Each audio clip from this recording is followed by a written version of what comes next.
প্রিয় নবম দশম শ্রেণীর শিক্ষার্থী বন্ধুরা, প্রীতি ও শুভেচ্ছা নিও। আজকের ভিডিওটিতে আমরা প্রমথ চৌধুরীর বই পড়া প্রবন্ধটি পড়ব। আশা করছি ভিডিওটি সম্পূর্ণ দেখলে বই পড়া প্রবন্ধ থেকে যে কোনো প্রশ্নের উত্তর দিতে পারবেন। তাই ভিডিওটি না টেনে সম্পূর্ণ দেখুন। আর চ্যানেলটিতে নতুন হয়ে থাকলে এরকম আরও মজার মজার ভিডিও পেতে চ্যানেলটি সাবস্ক্রাইব করতে ভুলবেন না। বই পড়ার শখটা মানুষের সর্বশ্রেষ্ঠ শখ হলেও আমি কাউকে শখ হিসেবে বই পড়তে পরামর্শ দিতে চাই না। প্রথমত, সে পরামর্শ কেউ গ্রাহ্য করবেন না, কেননা আমরা জাত হিসেবে শৌখিন নই। দ্বিতীয়ত, অনেকে তা কুপরামর্শ মনে করবেন, কেননা আমাদের এখন ঠিক শখ করবার সময় নয়। আমাদের এই রোগ শোক দুঃখ দারিদ্র্যের দেশে সুন্দর জীবন ধারণ করাই যখন হয়েছে প্রধান সমস্যা, তখন সেই জীবনকেই সুন্দর করা, মহৎ করার প্রস্তাব অনেকের কাছে নিরর্থক এবং নির্মমও ঠেকবে। আমরা সাহিত্যের রস উপভোগ করতে প্রস্তুত নই, কিন্তু শিক্ষার ফল লাভের জন্য আমরা সকলে উদ্বাহু। আমাদের বিশ্বাস, শিক্ষা আমাদের গায়ের জ্বালা ও চোখের জল দুই দূর করবে। এ আশা সম্ভবত দুরাশা, কিন্তু তা হলেও আমরা তা ত্যাগ করতে পারি না, কেননা আমাদের উদ্ধারের জন্য কোনো সদুপায় আমরা চোখের সম্মুখে দেখতে পাইনি। শিক্ষার মাহাত্ম্যে আমিও বিশ্বাস করি, এবং যিনিই যাই বলুন, সাহিত্য চর্চা যে শিক্ষার সর্বপ্রধান অঙ্গ সে বিষয়ে কোনো সন্দেহ নেই। লোকে যে তা সন্দেহ করে, তার কারণ এই শিক্ষার ফল হাতে হাতে পাওয়া যায় না, অর্থাৎ তার কোনো নগদ বাজার দর নেই। এই কারণে ডেমোক্রেসি সাহিত্যের সার্থকতা বোঝে না, বোঝে শুধু অর্থের সার্থকতা।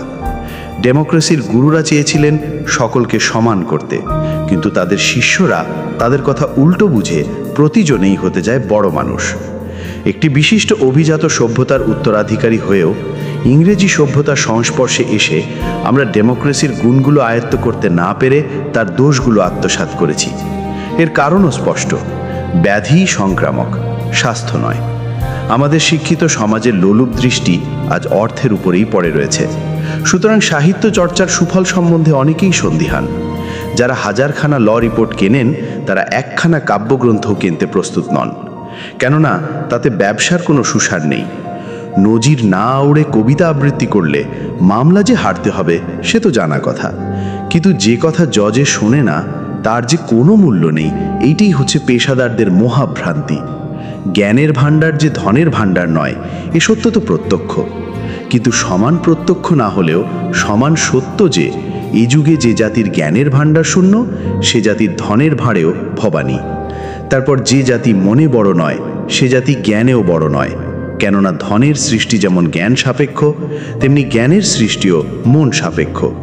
এবং মানুষের মনকে সরল, সচল, সরাগ ও সমৃদ্ধ করার ভার আজকের দিনে সাহিত্যের উপরেও ন্যস্ত হয়েছে, কেননা মানুষের দর্শন, বিজ্ঞান, ধর্মনীতি, অনুরাগ বিরাগ, আশা নৈরাশ্য, তার অন্তরের স্বপ্ন ও সত্য, এই সকলের সমবায়ে সাহিত্যের জন্ম। অপরাপর শাস্ত্রের ভিতর যা আছে সেসব হচ্ছে মানুষের মনের ভগ্নাংশ। তার পুরো মনটার সাক্ষাৎ পাওয়া যায় শুধু সাহিত্যে। দর্শন, বিজ্ঞান ইত্যাদি হচ্ছে মন গঙ্গার তোলা জল। তার পূর্ণ স্রোত আবহমান কাল সাহিত্যের ভেতরই সোল্লাসে সবেগে বয়ে চলেছে, এবং সেই গঙ্গাতে অবগাহন করেই আমরা আমাদের সকল পাপ মুক্ত হব। অতএব দাঁড়ালো এই যে আমাদের বই পড়তে হবে, কেননা বই পড়া ছাড়া সাহিত্য চর্চার উপায়ন্তর নেই। ধর্মের চর্চা চাই কি মন্দিরের বাইরেও করা চলে, দর্শনের চর্চা গুহায়, নীতির চর্চা ঘরে এবং বিজ্ঞানের চর্চা জাদুঘরে, কিন্তু সাহিত্যের চর্চার জন্য চাই লাইব্রেরি। ও চর্চা মানুষে কারখানাতেও করতে পারে না, চিড়িয়াখানাতেও নয়। এই সব কথা যদি সত্য হয়, তাহলে আমাদের মানতেই হবে যে সাহিত্যের মধ্যেই আমাদের জাত মানুষ হবে। সেই জন্য আমরা যত বেশি লাইব্রেরি প্রতিষ্ঠা করব, দেশের তত বেশি উপকার হবে। আমাদের মনে হয় এ দেশের লাইব্রেরির সার্থকতা হাসপাতালের চাইতে কিছু কম নয়, এবং স্কুল কলেজের চাইতে একটু বেশি। এই কথা শুনে অনেকে চমকে উঠবেন, কেউ কেউ আবার হেসে উঠবেন, কিন্তু আমি জানি আমি রসিকতাও করছি না, অদ্ভুত কথাও বলছি না। যদিও এই বিষয়ে লোকমত যে আমার মতের সমরেখায় চলে না, সে বিষয়ে আমি সম্পূর্ণ সচেতন। অতএব আমার কথার আমি কৈফিয়ত দিতে বাধ্য। আমার বক্তব্য আমি আপনাদের কাছে নিবেদন করছি, তার সত্য মিথ্যার বিচার আপনারা করবেন। সে বিচারে আমার কথা যদি না টেকে, তাহলে রসিকতা হিসেবেই গ্রাহ্য করবেন। আমার বিশ্বাস, শিক্ষা কেউ কাউকে দিতে পারে না। সুশিক্ষিত লোক মাত্রই স্বশিক্ষিত।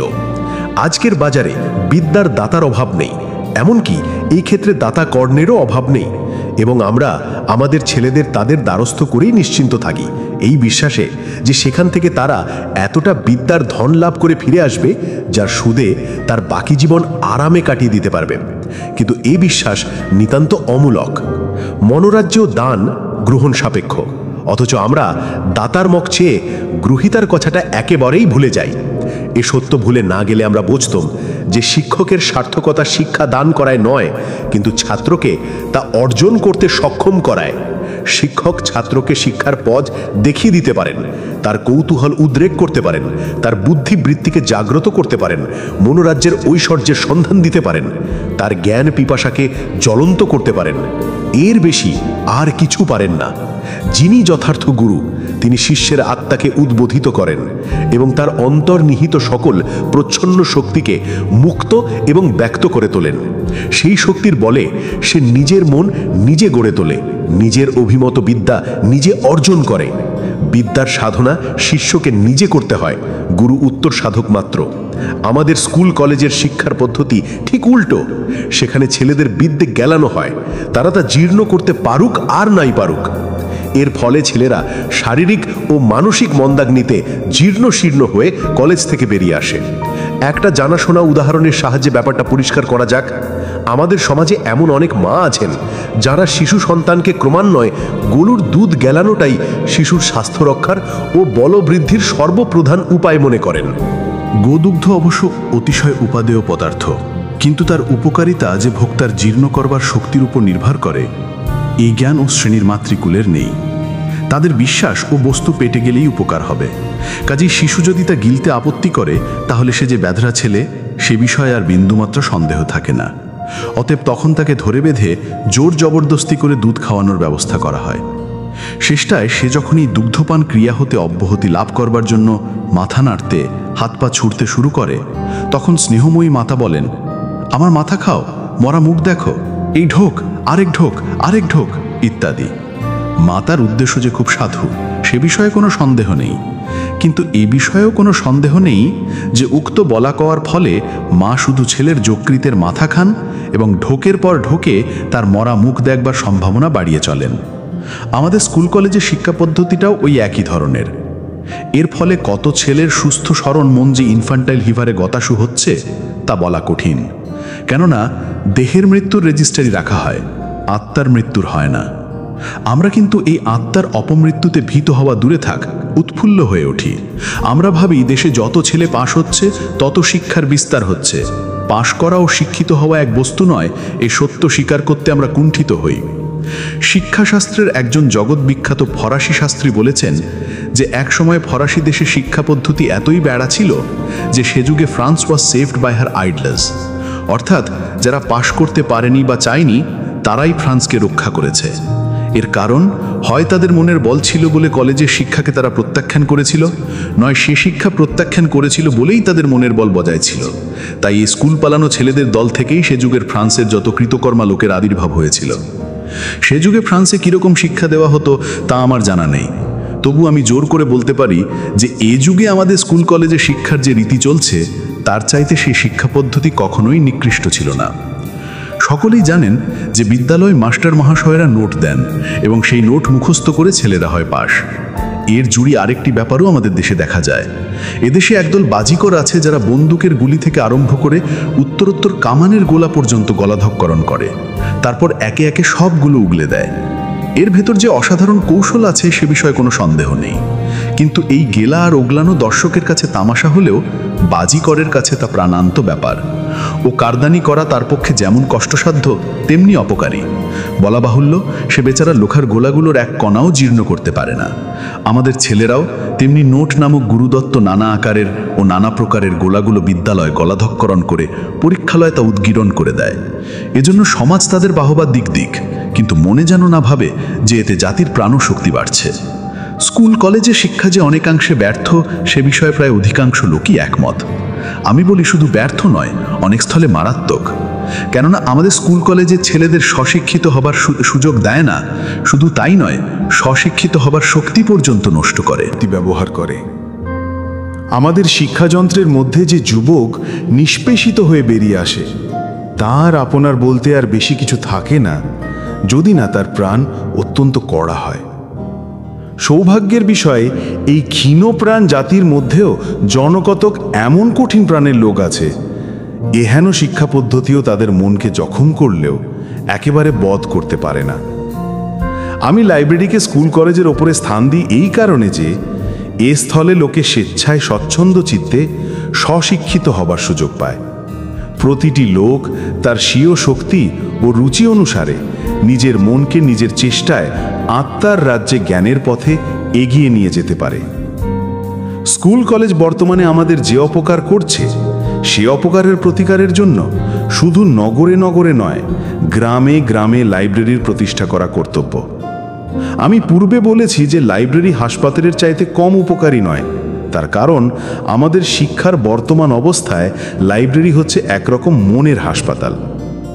অতঃপর আপনারা জিজ্ঞাসা করতে পারেন যে বই পড়ার পক্ষে নিয়ে এ ওকালতি করবার, বিশেষত প্রাচীন নজির দেখাবার কি প্রয়োজন ছিল? বই পড়া যে ভালো তা কে না মানে?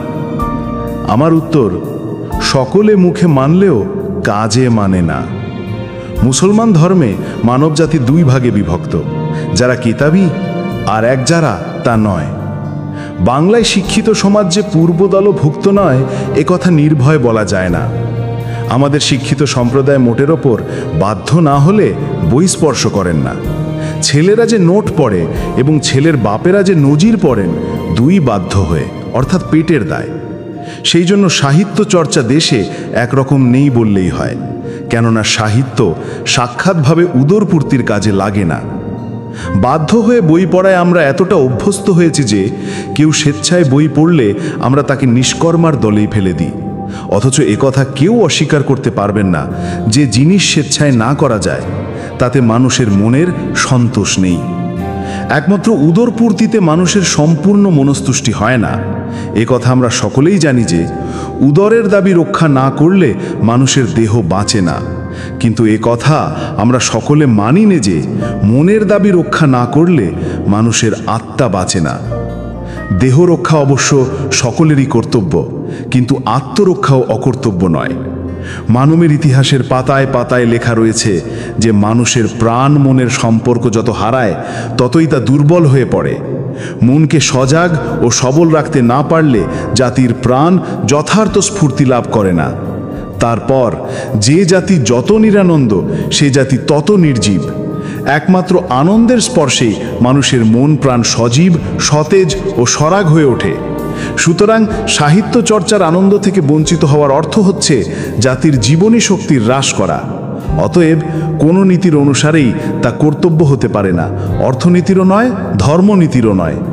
কাব্যামৃতে যে আমাদের অরুচি ধরেছে সে অবশ্য আমাদের দোষ নয়, আমাদের শিক্ষার দোষ। যার আনন্দ নেই সে নির্জীব, এ কথা যেমন সত্য, যে নির্জীব তারও আনন্দ নেই সে কথাও তেমনি সত্য।